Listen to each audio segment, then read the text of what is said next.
ভোটটা খুব ভালো হয়েছে, তবে গণনা এবং ঘোষণার মধ্যে কিছু কিছু ইঞ্জিনিয়ারিং হয়েছে। ইরানের উপরে যা ঘটলো তার উপরে বাংলাদেশে আমি তো সেই প্রতিবাদ দেখলাম না। এইখানে আমরা যারা আছি অথবা যারা স্বাধীনতার পক্ষে, যুদ্ধের পক্ষে এত কথা বলি, তারা এই রকম বিজয় আশা করিনি। কেন হলো? যাদেরকে 53 বছর আগে, 54 বছর আগে বাংলাদেশের সমস্ত মানুষ দেশের শত্রু মনে করত, তারা ভোট তো পেয়েছে। এই ভোটটা কেমন হয়েছে?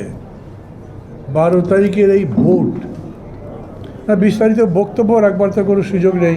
আমি তো মফস্বলে ছিলাম, আমার ভোটের কোনো মূল্যায়ন আমি এখানে করছি না। কিন্তু ঢাকা আসবার পরে এরকম আমি শুনলাম ভোটটা খুব ভালো হয়েছে, তবে গণনা এবং ঘোষণার মধ্যে কিছু কিছু ইঞ্জিনিয়ারিং হয়েছে। চিজি আইসক্রিমের সাথে ভেলভেটি কেকের মিশ্রণে পোলার রেড ভেলভেট আইসক্রিম। মন ভালো থাক। জানি না আপনারা জানেন, আমি আমার পরিচিত মানুষ অনেকের সঙ্গে কথা বলেছি যারা রীতিমতোভাবেই বিগত দিনে প্রগতিশীল আন্দোলনের সাথে ছিলেন, যারা এখনও পর্যন্ত প্রগতির কথা ভাবেন, যারা মুক্তিযুদ্ধের চেতনাকে বুকে ধারণ করেন, তাদের অনেকে এমন জায়গায় ভোট দিয়েছেন যেটা শুনে আমি খুব অবাক হয়ে গেলাম। কেন? বললে ওরাই তো আছে।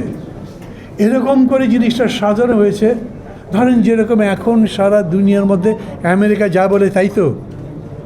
নরিয়াগার কলার ধরে নিয়ে চলে যায় আমেরিকাতে, ভেনিজুয়েলার প্রেসিডেন্টের কান টানতে টানতে দেশের বাইরে নিয়ে যায়, আর একদিনের আঘাতে খামিনের মতো এত বড় মানুষকে হত্যা করে ফেলছে। বাংলাদেশে বিরাট করে মিছিল বেরিয়েছে এখন পর্যন্ত। বাঙালিতে বীরের জাতি, লড়াই করেছে, মুক্তিযুদ্ধ করেছে, কিন্তু এত বড় ঘটনা মধ্যপ্রাচ্যে ইরানের উপরে যা ঘটলো তার উপরে বাংলাদেশে আমি তো সেই প্রতিবাদ দেখলাম না।